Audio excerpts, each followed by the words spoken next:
Okay.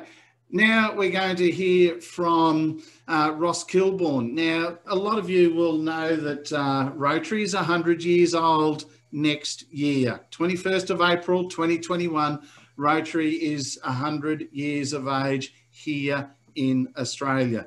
And you'll all know that I've been talking a lot about Rotary's R100 centennial celebrations.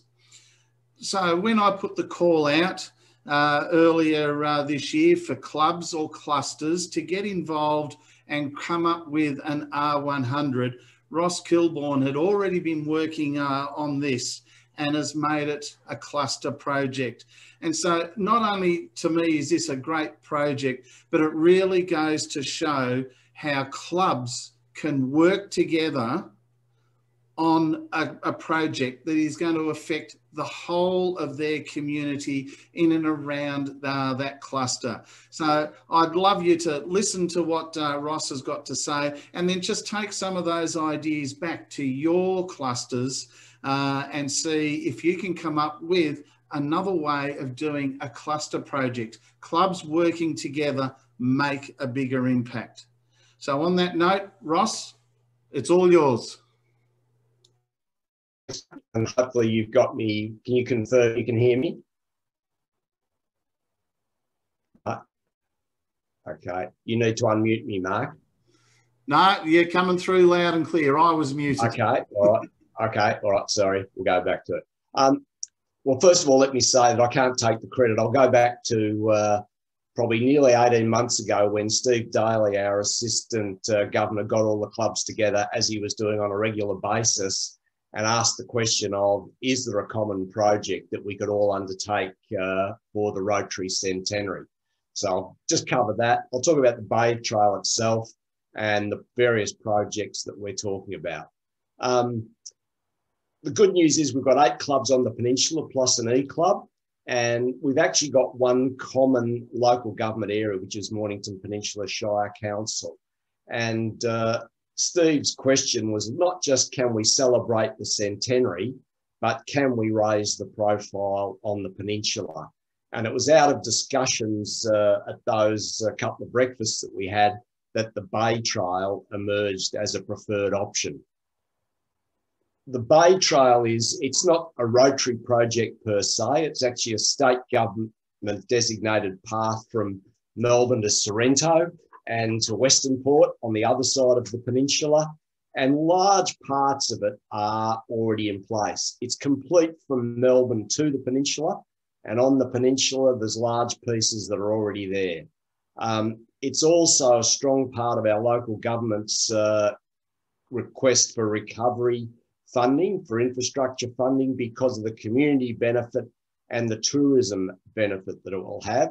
And of course, it's very consistent with Rotary's new area of focus, supporting the environment. It's not just a path for bike riders. It would be open to people jogging, families, people with mobility aids. So it would also, in many of the sort of more urban areas like Mornington, provide a transport alternative. And the council's done a lot of work to identify where the missing links are on the peninsula and what's involved in completing them. And the economic impact is pretty significant. If this was funded fully by government, it's about $20 million to complete it. But we get, as a community, more than that back in the first year just from the construction before we start to get any benefits of better health, better recreation, better visitors, etc. So the clubs were all pretty sold on the idea, and we actually set ourselves some boundaries, which is essentially we will undertake a similar project, but it's not essential every club does the same. Obviously, we want the branding, signage, and the recognition of the centenary to be similar, and each club will undertake its own funding, although we could work together for a district grant application. And we'd obviously like to put some pegs in the ground in April next year, but some of these might take a few years to actually deliver off that initial base. We've been working with the council and talking to the council about the benefits of the Bay Trail, and at the mayor and CEO level, we've had some good engagement, which I think's helped to demonstrate Rotary's credibility in the community that we can bring to the table for these sort of projects. And we're also at a sort of lower level. Each club is now we're starting to put together for council exactly what some of the alternatives might be in terms of local projects. And yeah, I would stress that we're not talking about Rotary building the paths. It's a big project, but we could be involved in beautification. We could be providing facilities like water stations, bike racks, exercise equipment, seating, picnic tables. It could be that we do signage and maps, or even a website and an app. And this is the project that we're working through at the moment with the 8 clubs, is what are the things that work in each area? How significant do we want the transformation to be? To what extent would facilities be an option? And some of the things that we could do, as I say, could be directional signage. There's been clubs involved in the past in putting things like boardwalks in place. There's already shelters along the way, bike racks, benches.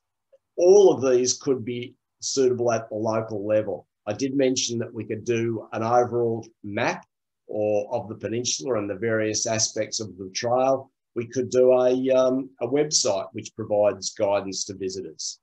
And so there's a bit of work to do in the next few months to nail what the specific project might be in each area. But I think I just want to finish with this sort of whole concept of Rotary opening opportunities. And clearly there's opportunities around the branding, both on the trail itself, but on any maps, guidelines, etc. We could actually link this to centenary celebration events consistent with the trail. So that could be community walks, runs, rides, barbecues, etc. And generally, we could sort of work with the community, getting them involved as to how we might actually partner to do some building work or vegetation planning, which could involve schools or community days. Essentially, we can make this as big or small as each club wants to make it. But I think what we've got to bear in mind that we're talking about an asset that will be an asset for the community for the next 100 years, and hopefully one that Rotary can get significant recognition through. So in a nutshell, that's all about the Bay Trail as a centenary project. Fantastic. Thanks, Ross. And it really is a great project. Unfortunately, Ross, there your slides weren't coming up on the screen. But if you'd like to know a little bit more about the Bay Trail, I'm sure Ross would be happy to tell you about it. But I'm sure in all of our areas across this great district of ours, there are similar sorts of projects that are happening in the communities.